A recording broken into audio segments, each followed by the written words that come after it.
Una producción Enciclopedia Británica.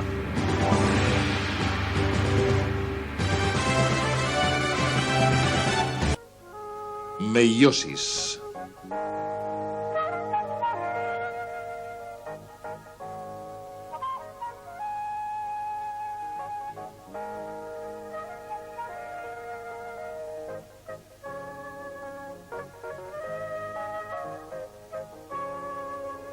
Todos los organismos se reproducen, y así se perpetúa cada especie. Algunas plantas y animales simples se reproducen solo duplicándose asexualmente, generación tras generación, con poca o ninguna variación. Pero la mayoría de los organismos se reproducen por la unión sexual de espermatozoide y óvulo por un proceso llamado fertilización. Estos óvulos de invertebrado están rodeados de espermatozoides. En la unión sexual, cada progenitor contribuye con una célula especial formada por el proceso de meiosis. Estas no pueden ser células corrientes porque semejante unión produciría un nuevo organismo con el doble del número de cromosomas normal en la especie. Los cromosomas contienen la información genética que regula las células individuales y todo el organismo. Cada cromosoma contiene numerosos genes, que son las unidades de información, y para cada especie de planta o animal hay un número específico de cromosomas en cada célula. Los caballos tienen 64, las vacas 38, los gatos también 38, las moscas 8 y los seres humanos 46. Los cromosomas varían en forma y tamaño, pero hay dos de cada tipo. Están formando parejas. Los miembros de cada par contienen información similar pero no idéntica.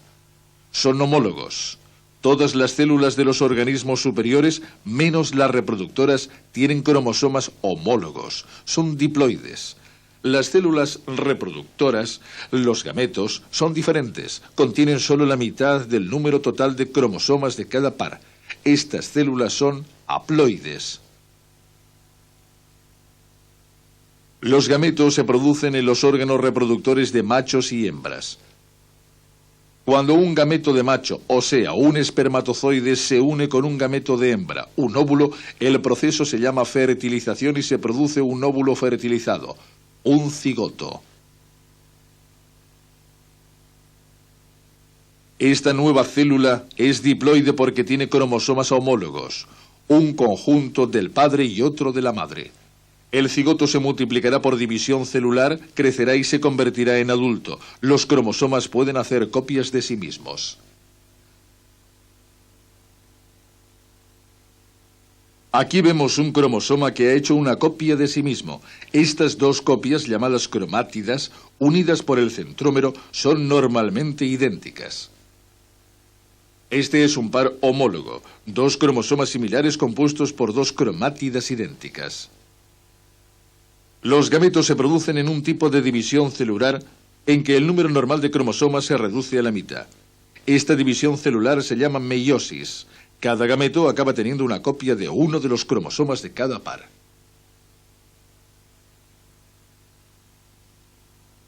Esta es una representación simplificada del proceso de meiosis. Fuera del núcleo de la célula hay un centríolo. El centríolo se divide y los dos centríolos resultantes se separan. La materia del núcleo se enrolla formando cromosomas visibles. Muchas fibras conectan los dos centriolos formando un huso. Los pares homólogos de cromosomas se alinean en el centro de la célula. Los cromosomas se separan cuando la célula se divide en dos. En cada célula hay un cromosoma de cada par homólogo. Los cromosomas se desenrollan cuando las células se preparan para volver a dividirse.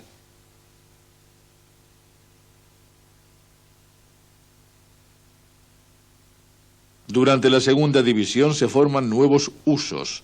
Los cromosomas vuelven a enrollarse y se alinean en los centros de las dos células.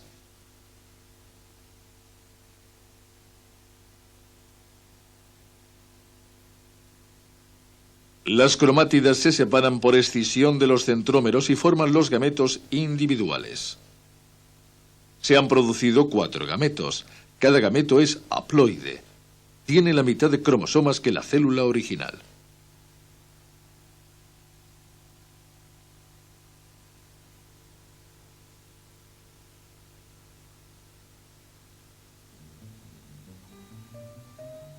Los gametos se producen en plantas y animales de células que en una temprana etapa del desarrollo embrionario quedan separadas de las otras células del organismo.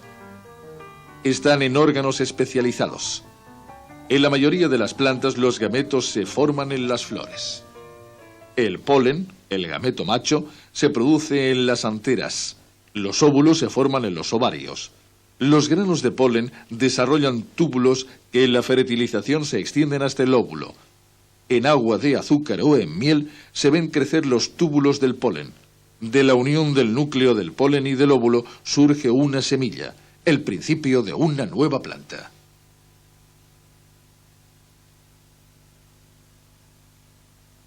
En los animales, incluidos los seres humanos, la gametogénesis o producción de gametos tiene lugar en las gónadas. Los machos forman espermatozoides y las hembras óvulos. La meiosis es un proceso continuo, pero por conveniencia se estudia en una serie de sucesos separados. Al prepararse la célula para la meiosis, los cromosomas se hacen gradualmente visibles.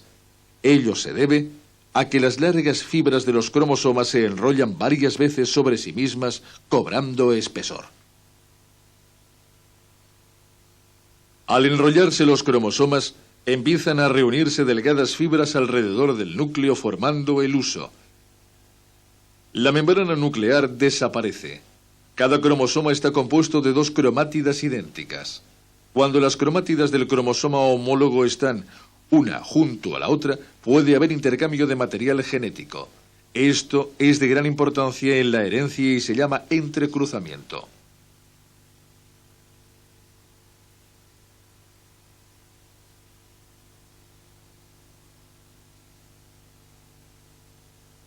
Los cromosomas homólogos se alinean a cada lado de un plano ecuatorial imaginario.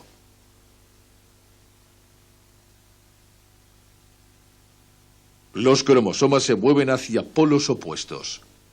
Debido al cruzamiento, es probable que algunos pares de cromátidas no lleven ya idéntica información genética. Al llegar los cromosomas a los polos opuestos, empiezan a formarse alrededor de ellos nuevas membranas nucleares y los cromosomas se desenrollan.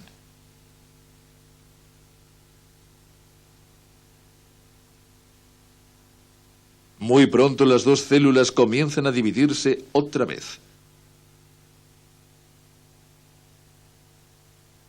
Los cromosomas se enrollan y se alinean junto a un nuevo plano ecuatorial que está en ángulo recto respecto al primero.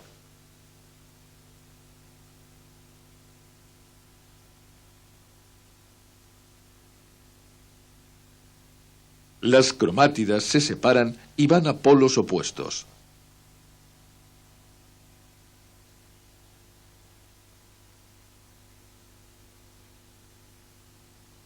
Como resultado, hay 2 nuevas células y cada una es haploide.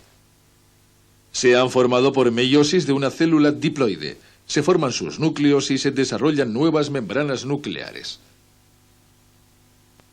El óvulo y el espermatozoide se producen en procesos ligeramente distintos. En muchas especies, incluida la humana, muchas más células de los machos que de las hembras sufren la meiosis. Puede haber presentes hasta 300 millones de espermatozoides de una vez. En los hombres, la meiosis de una célula sexual diploide forma 4 espermatozoides haploides. En las mujeres, solo una de las nuevas células madurará, originando un óvulo, mientras que las otras 3 degeneran. Durante la vida de una mujer se producen unos 400 óvulos, con un promedio de 1 al mes durante los años de fecundidad. Desde el punto de vista hereditario es importante recordar que aunque las nuevas células tienen muchos genes en común, cada célula es única. Cada una contiene diferente combinación de información genética. ¿Cómo ocurre esto?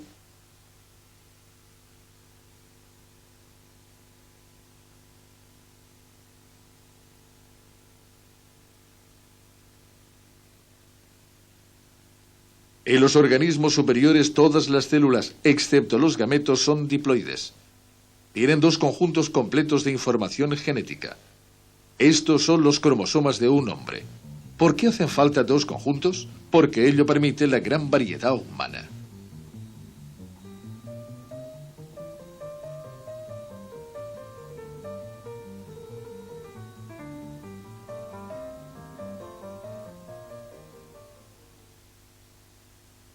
Para comprender el porqué de esto, hay que entender que estos conjuntos complementarios de información están en los cromosomas homólogos.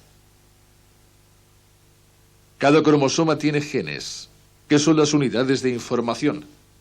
Cada gene está en un lugar especial del cromosoma. En los cromosomas homólogos, los genes que codifican lo mismo, como el color de los ojos, están en lugares equivalentes. Estos genes codifican lo mismo, pero no son necesariamente idénticos. Uno puede codificar ojos negros y, aunque el gene equivalente también codifica el color de los ojos, puede codificar ojos azules. Ya hay cierta variedad de información genética. Al comenzar la meiosis, cuando los cromosomas homólogos se emparejan, se sobreponen y pueden adherirse en algún punto. Luego, al separarse, tiene lugar el entrecruzamiento. Pueden intercambiarse ciertos segmentos y haber intercambio de material genético. Al proseguir la meiosis, quedan segregados estos nuevos conjuntos de genes. Así, hay un intercambio de genes, una redistribución de conjuntos de información genética entre las 4 células haploides, los gametos. ¿Qué conjunto de información genética va a cada gameto? Es una cuestión de azar. Cuando ocurre la fertilización, la unión de un gameto macho con uno hembra, los genes que aporta cada gameto se reúnen en nuevas combinaciones. Basándonos en este conocimiento de la genética, usamos la reproducción selectiva para cambiar y mejorar las cosechas con que satisfacer la creciente necesidad de alimentos en un mundo en constante aumento de población.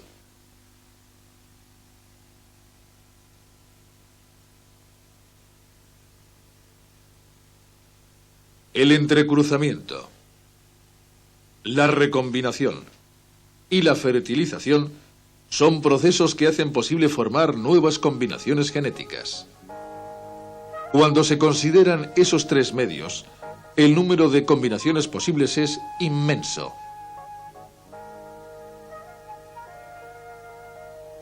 Es tan grande que en cada fertilización se crean organismos únicos, verdaderos seres individuales que son similares, pero nunca idénticos a otros miembros de su especie.